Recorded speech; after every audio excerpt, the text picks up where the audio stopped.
Nate is a doctor, played by Idris Elba, and he's not in a great place in his life. He's separated from his wife. He has a bit of a drinking issues, and he's trying to regain his family.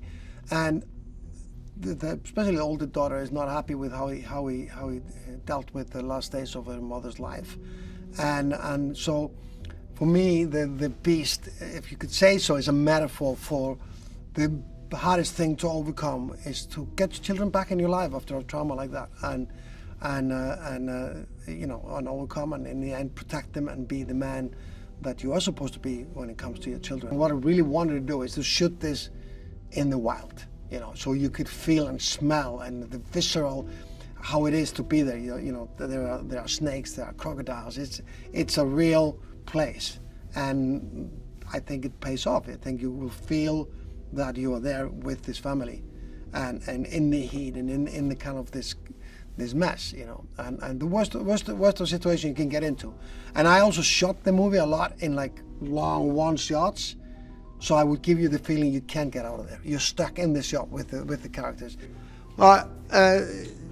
Peter Kramer called me, during the COVID related things, and in our conversation, he asked me about what I was up to, and he said, would you be up to doing this kind of a movie for us? And I said, yeah, well, send it to me. Africa sounds great, and so does Idris Elba, and a lion, even more so, So that was the one thing, and the things that kind of got me excited. Then I realized also when I read it, it's a fine story, and I thought, okay, but it also has a real opportunity for filmmaking, I can play with this because it is not like plot heavy, and it's not like overly complicated. It's a very clean journey that I can put my kind of my touch on it, So that was kind of the and also there's nothing about Africa that would keep me away, So yeah, and that was a very I could kind of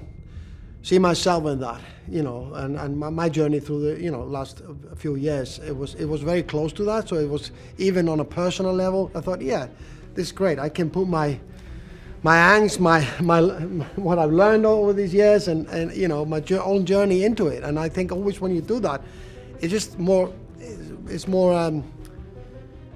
gives you more to make films, to be able to do that. Like in the end, it's more, it's more fulfilling. Well, it brings it brings first of all, a movie star, a huge charisma, sex appeal, whatever, all you want from a movie star. But he also brings soulfulness and real acting chops. And I think in a role like that, to give it a full-fledged character, you need that, and that's what I was really excited about is to dig in and go to the backstory and what they've been through and how he kind of gets it together in the end. And he's not trying to be a superhero. Even he's a little clumsy at moments, and he doesn't quite, both emotionally and physically, figuring out. But he's also somebody you believe at a certain point could do things that he does in the movie.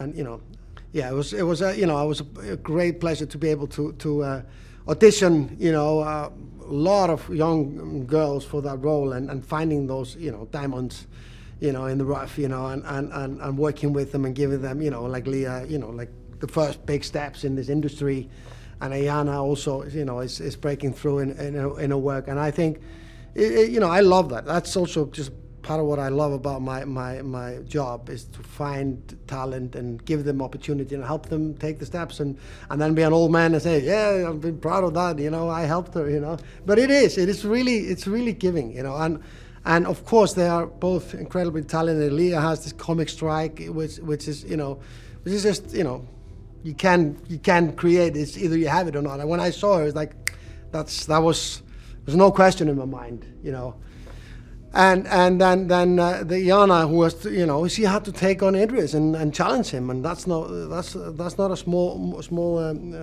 feat, to challenge an actor like that and stand up to him, And I think so I was really happy with that. And then having Sharlto Copley, which is presenting Africa in all its glory, and all the other people we had in the film, you know. Life on screen. I mean, it meant everything to shoot in Africa because you're creating a baseline of reality and the reality where the movie is happening.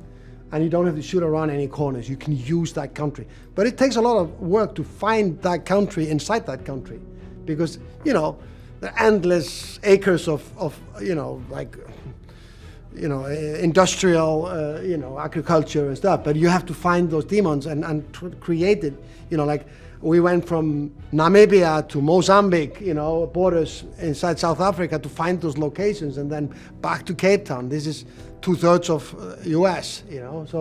So we were, it was the biggest scouting I ever done in my life. But because the baseline is rural Africa, South Africa, it does help to bring the lion into as much realism as possible at this stage in our industry and with the technique that we have. And I don't think we could have done that a few years back, not at this level, you know, where the lion needs to be real lion, not a singing lion or talking lion or dancing lion, you know. So I think, and then of course that was a huge challenge, going through and finding all the footage that how lions act, you know, and we sourced with, you know, Enric Prada and Framestore, we sourced every possibility of seeing how animals attack and lions attack and then putting that in the one-shotters, which is even more complicated, you know, and actually get the stuntman who was working against Idris to create this, to react to and, you know, to be tossed around with. He was raised on a lion farm, you know, so he knew how lion went about. So we tried everything to make it as authentic and real as possible. And the same, very importantly, get the gravity of the lion. Not only of the situation in the beginning, but also of the lion and his physicality. And it's a, you know, it's like, in the end, you know, like we can't blame nature. You know, it is what we, you know, it's what we do in nature, and taking their lands and poaching them, and you know, in the end, you know, they're gonna strike back like the climate is doing. You know. You can't blame the tsunami, you know. Like it's a course of actions. It doesn't start there.